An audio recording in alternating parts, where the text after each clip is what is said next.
Bonjour et bienvenue à tous.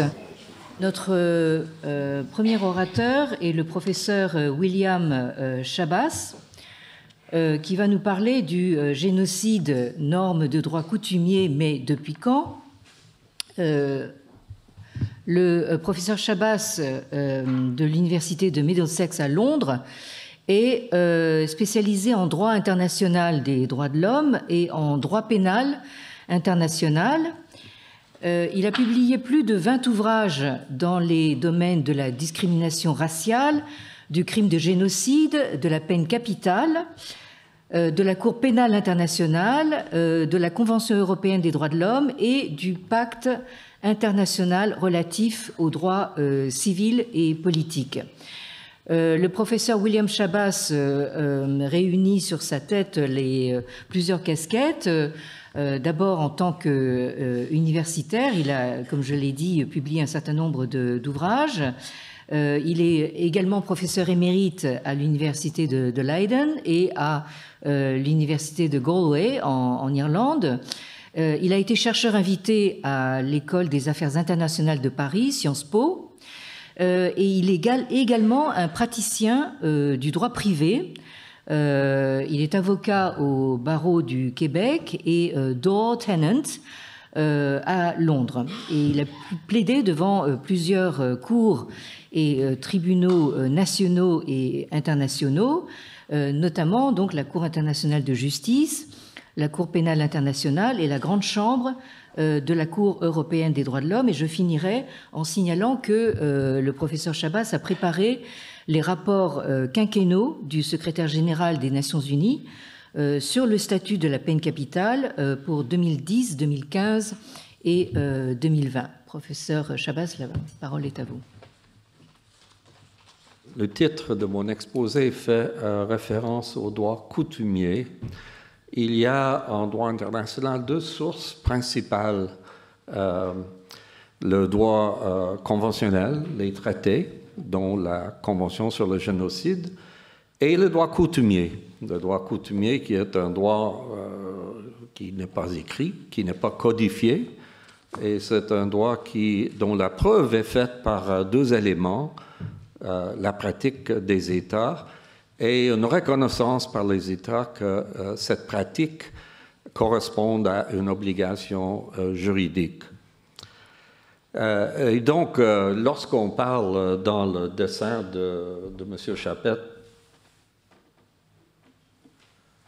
de génocide, la question n'est pas l'application de la Convention sur le génocide, mais plutôt si on peut parler d'un droit coutumier d'interdiction du crime de génocide, de reconnaissance et d'obligation qui correspondent à ce crime en 1915. J'ai été très content de voir le dessin sur le dépliant de notre colloque, parce que moi, je l'emploie depuis une dizaine d'années dans mes cours, c'est dans mes diapos constamment pour provoquer une réflexion par mes étudiants surtout quant à l'existence historique du crime de génocide. Et non seulement le fait qu'il y a des génocides commis dans l'histoire, mais que le génocide est aussi reconnu comme un crime qui doit être puni, et qui doit être puni en fonction du droit international et non seulement dans les systèmes de droit internes. Et donc c'est ainsi, Patrick Chapet dit, ne vous inquiétez pas, le mot génocide n'existe pas encore. Mais à l'époque, il y avait un autre terme qu'on a utilisé, pour la première fois d'ailleurs, dans un contexte de droit international, afin de décrire les atrocités commises par les Turcs, par le régime ottoman, contre les Arméniens. Et là, je fais référence à la déclaration conjointe de la Russie, du Royaume-Uni et de la France en mai 1915. C'est la première fois, à ma connaissance, que les États déclarent qu'un autre État est responsable pour les crimes commis à l'égard de ses propres citoyens et s'engage à tenir responsables personnellement les auteurs de ces crimes. La déclaration, comme vous voyez, parle de crimes, nouveaux crimes de la Turquie contre l'humanité et la civilisation. On sait que l'expression crime contre l'humanité est employée depuis le XVIIIe siècle par Voltaire, par Robespierre, par Beccaria. Mais l'expression n'est pas employée dans un contexte juridique. Il n'y a pas de définition reconnue. Donc, c'est extrêmement important, cette déclaration. On sait aussi que le projet de déclaration proposé par le ministre des Affaires étrangères russe ne parlait pas de crimes contre l'humanité, mais plutôt de crimes contre la chrétienté.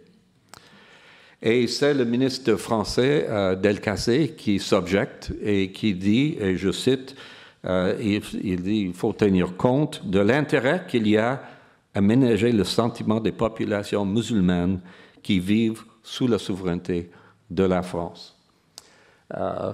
Les Anglais sont d'accord pour modifier la déclaration et les Russes acceptent aussi qu'on emploie l'expression crime contre l'humanité. On a déjà fait référence, Samantha, dans son introduction, à parler de l'ouvrage de Philippe Sands et une distinction qu'on peut faire entre le crime contre l'humanité et le crime de génocide. À mon avis, je ne suis pas complètement d'accord avec Philippe Sands dans son analyse des distinctions entre ces deux catégories de crimes. Je trouve qu'il est préférable de comprendre le crime de génocide comme une catégorie extrême, si vous voulez, de crimes contre l'humanité. Les deux catégories sont apparentées et ce n'est pas particulièrement utile de suggérer qu'ils sont sur ont deux finalités différentes. Je reviens là-dessus dans quelques minutes. Après la guerre, je parle de la Première Guerre mondiale, les négociations se tiennent ici à Paris, à la conférence de paix de 1919.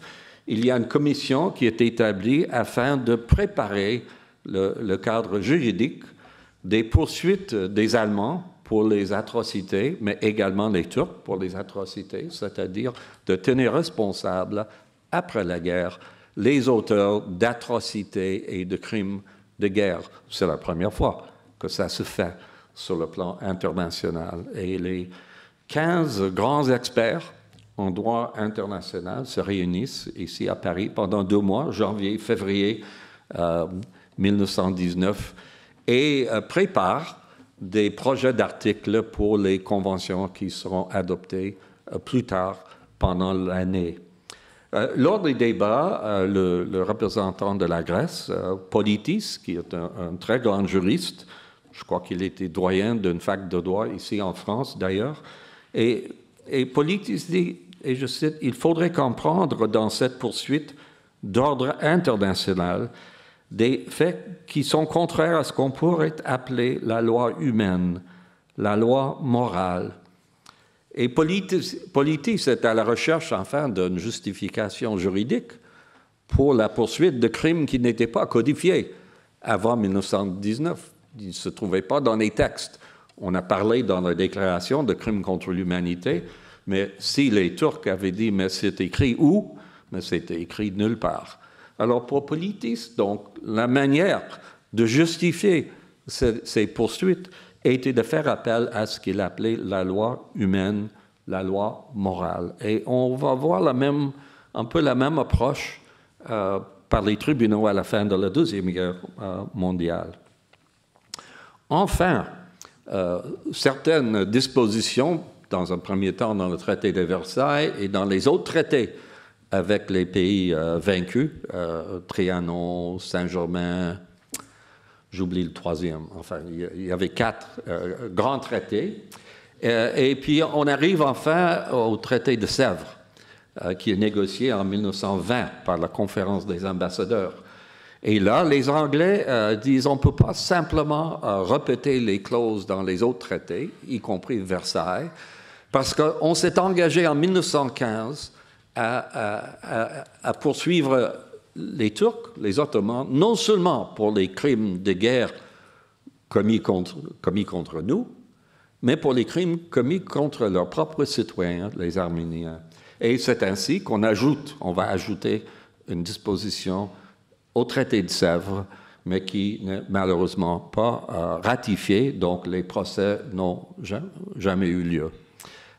J'ajouterai que le traité de Sèvres promet aussi, ou au moins soulève la possibilité de faire juger les Turcs devant un tribunal à être créé par la Société des Nations. Donc, un autre développement important, bien sûr, pour la première fois. Passons donc à la Deuxième Guerre mondiale. On a déjà mentionné le nom de Raphaël Lemkin, c'est lui qui va inventer le mot génocide. Je veux, écoutez, avant de passer quelque chose, je veux vous montrer concernant 1915. Et ça, c'est des textes qui viennent du ministère des Affaires étrangères à Londres et qui sont assez récents, où effectivement les diplomates ou les avocats du ministère des Affaires étrangères refusent d'utiliser, là je parle de maintenant, d'employer le mot génocide pour décrire ce que les Turcs ont fait contre les Arméniens en 1915. Et la justification, comme vous voyez, que la Convention de 1948, qui n'est pas rétroactive, a été rédigée afin de réagir à la Shoah, et mais le terme peut être appliqué aux tragédies subséquentes, comme celle de Rwanda, la Convention ne peut pas être, ou la notion, le crime ne peut pas être appliqué rétroactivement. Je crois que c'est toujours la position du gouvernement britannique. Maintenant, ça ne correspond pas au développement à la fin de la Deuxième Guerre mondiale. On sait que Lemkin a inventé le mot. Lemkin est ici à Paris le 1er octobre 1946, lorsque le jugement de Nuremberg est rendu. Il est à l'hôpital américain à Neuilly. Et Lemkin, il n'est pas content avec le jugement de Nuremberg pour deux raisons.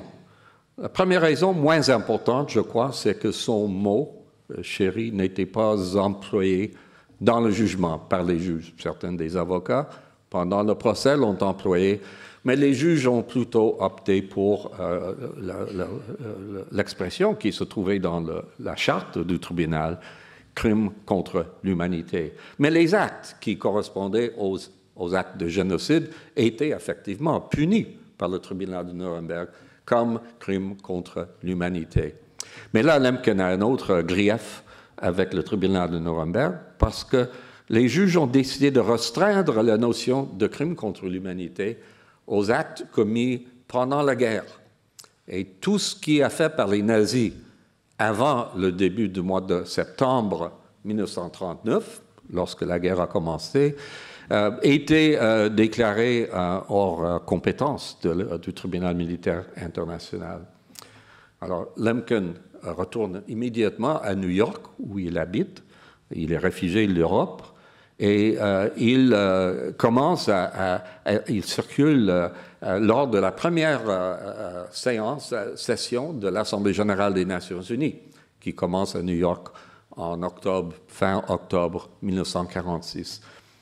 Il réussit à convaincre 3 ambassadeurs de l'Inde, de Panama et de Cuba à proposer une résolution intitulée « Crime de génocide ». C'est Lemkin qui rédige le projet.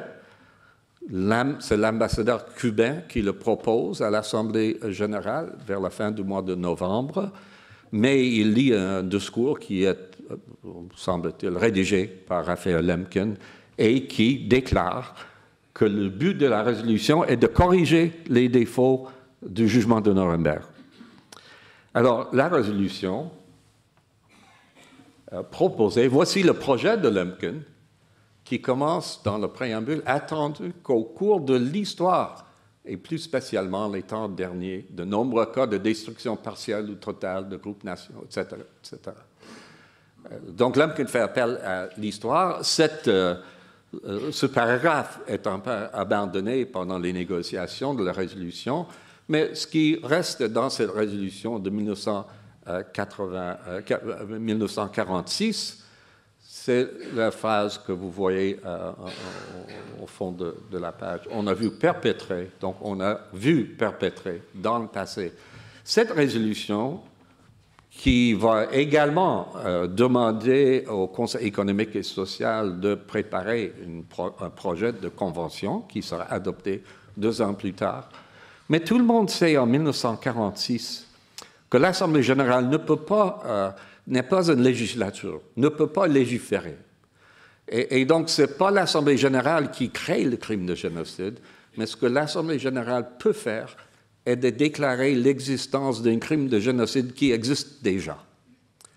Et donc, la résolution est extrêmement importante. Je vous ai montré la position des Britanniques. Ils ont voté, d'ailleurs, pour cette résolution, mais ils ne l'ont pas bien compris.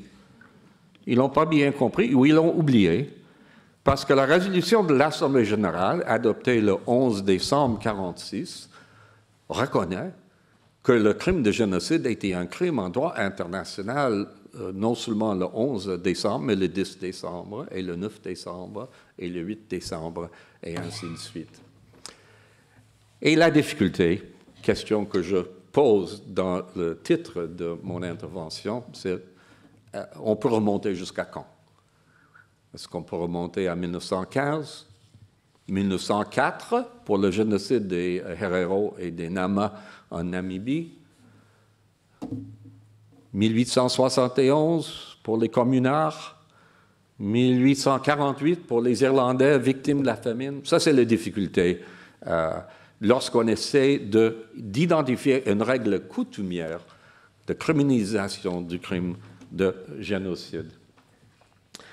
La Convention Samantha a déjà signalé cette phrase importante dans le préambule de la Convention de 1948.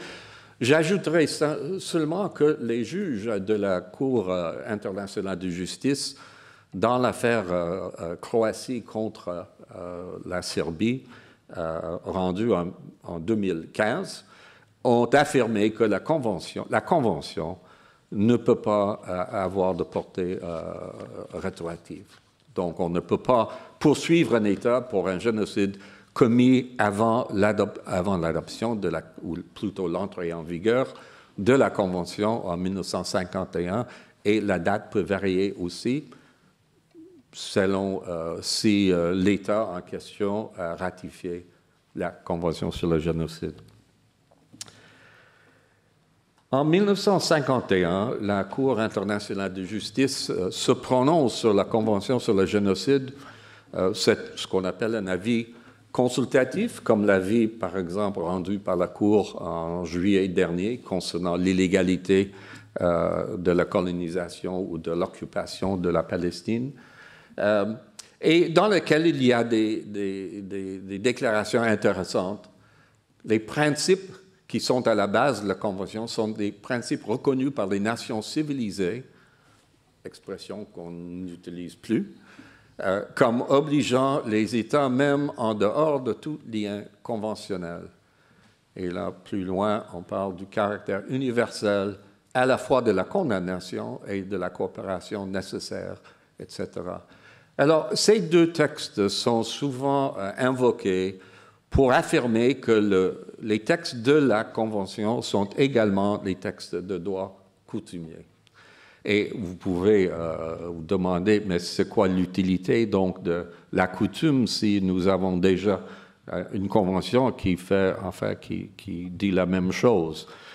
Mais c'est un fait qu'il n'y a que 153 États qui ont ratifié la Convention sur le génocide. Certains ont ajouté des réserves à la Convention. Et donc, il y a une quarantaine d'États, y compris certains États assez grands et importants, comme le Japon, qui n'ont jamais ratifié la Convention sur le génocide. Donc, la Convention, le droit coutumier, a une certaine valeur à l'égard de ces États-là, même en absence d'une ratification de la Convention sur le génocide. Et puis, dans un deuxième temps, c'est également important, le droit coutumier, évidemment, pour le problème qui me préoccupe ici aujourd'hui, le fait que le crime de génocide est commis avant l'adoption de la Convention, avant l'adoption de la résolution. Est-ce qu'on peut dire que le droit coutumier est applicable avant le 11 décembre 1946? Et si oui, jusqu'à quand? À l'heure actuelle, dans notre, les années 90 et le 21e siècle, parfois on fait appel au droit coutumier, notamment devant la Cour européenne des droits de l'homme, dans les débats sur certaines définitions du crime de génocide. Les États, lorsqu'ils ont ratifié la Convention sur le génocide, ont souvent modifié légèrement la définition du crime de génocide. C'est le cas de la France, dans le Code pénal, qui a remplacé les 4 catégories, groupe national, racial, religieux, avec un groupe basé sur des critères arbitraires. Et donc, les États sont libres de le faire.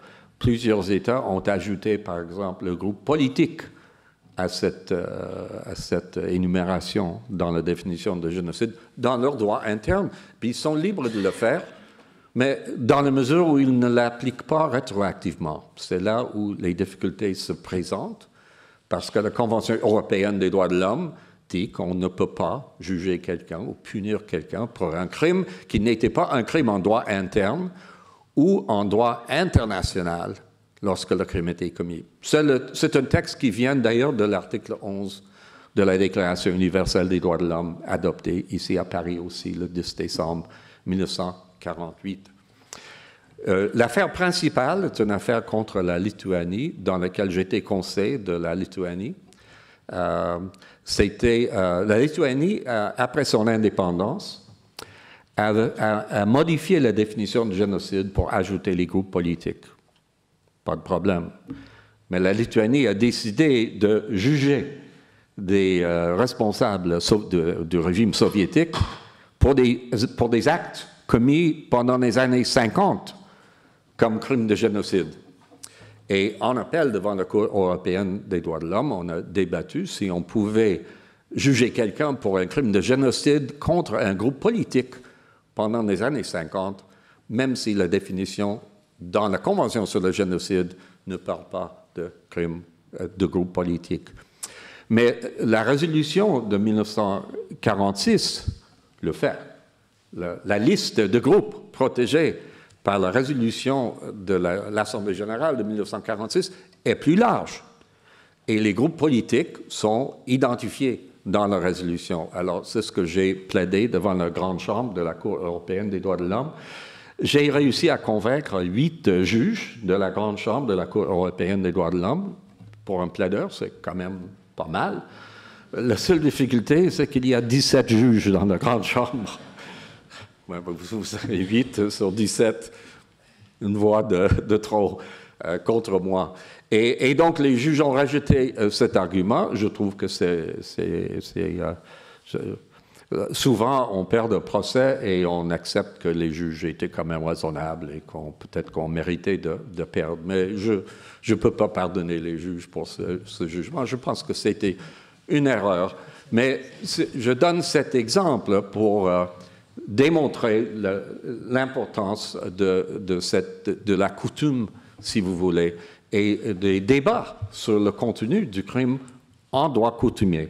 Bon, on me signale qu'il faut terminer. Une dernière idée que je veux partager avec vous. Le débat sur la rétroactivité, c'est-à-dire sur l'existence en droit coutumier du crime de génocide avant 1946, c'est un débat politique essentiellement. On n'a pas de jurisprudence sur ce débat. On va bien sûr citer le droit lorsqu'on fait un débat avec les fonctionnaires du gouvernement britannique. On va citer des sources juridiques, mais il n'y a pas de tribunal qui va trancher la question. Il n'y a pas de débat public sur le plan multilatéral aussi. Mais il y a un débat qui correspond à notre débat sur le droit coutumier de génocide. Et ça, c'est un débat au sujet de crimes contre l'humanité. Vous savez, certains, y compris le président de la France, ont employé l'expression crime contre l'humanité afin de décrire certains actes commis bien avant la codification de crimes contre l'humanité dans la charte du tribunal de Nuremberg en 1945. Voici la déclaration adoptée par la conférence de Durban en 2001, la conférence des Nations Unies, une déclaration adoptée par consensus. Et j'ai indiqué en jaune où on déclare, on reconnaît que l'esclavage et la traite des esclaves constitue un crime contre l'humanité et qu'il aurait toujours dû en être ainsi. Ça, c'est un bout de phrase qui a été extrêmement controversé. Les États occidentaux ont insisté sur le fait on utilise cette expression qu'il aurait toujours dû en être ainsi afin d'éviter de reconnaître que la traite des esclaves était, il y a 100 ans, il y a 200 ans, un crime contre l'humanité. On peut imaginer peut-être le même débat au sujet du génocide. Mais ceci dit, il y a eu des objections. C'est comme ça qu'on adopte maintenant aux Nations Unies une déclaration par consensus. On adopte la déclaration et par la suite, les États ajoutent leurs réserves. Et c'est ce qui a été fait par les Barbades, au nom de plusieurs autres États des Caraïbes, nous déclarant que le traite transatlantique des esclaves constitue des crimes contre l'humanité. Et on a la même chose de Kenya. Il y a aussi une déclaration de Trinité et Tobago au même effet. Kenya, au nom des États africains, dit que la traite d'esclaves, la traite esclavagiste est un crime depuis toujours, un crime contre l'humanité depuis toujours et en tout temps. Comment sortir de ces difficultés? Ma suggestion est d'employer une autre expression qui n'a pas encore été évoquée. On parle en droit international de normes impératives. On emploie une expression latine, jus cogens. Le jus cogens, c'est 5 ou 6 catégories de normes reconnues maintenant, généralement, par des organes comme la Commission de droit international, applicable à une catégorie de droits assez restreinte, le droit à l'autodétermination, l'interdiction du génocide, l'interdiction de la discrimination raciale, apartheid. Personne n'a étudié, à ma connaissance, la question de l'application de cette notion de jus cogens dans le temps, c'est-à-dire bien avant la période moderne. Mais je me dis, mais pourquoi pas? Pourquoi pas? C'est une notion qui, d'ailleurs, découle aussi de notions de droit naturel, de la moralité, etc. C'est des normes qui sont partagées par tout le monde. On appelle ça jus cogens. C'est peut-être la réponse à M. Chapat la prochaine fois, où il peut peut-être mettre quelqu'un dans son dessin qui dit « Oui, mais c'est du jus cogens ». C'est ma réponse à la question. Je vous remercie.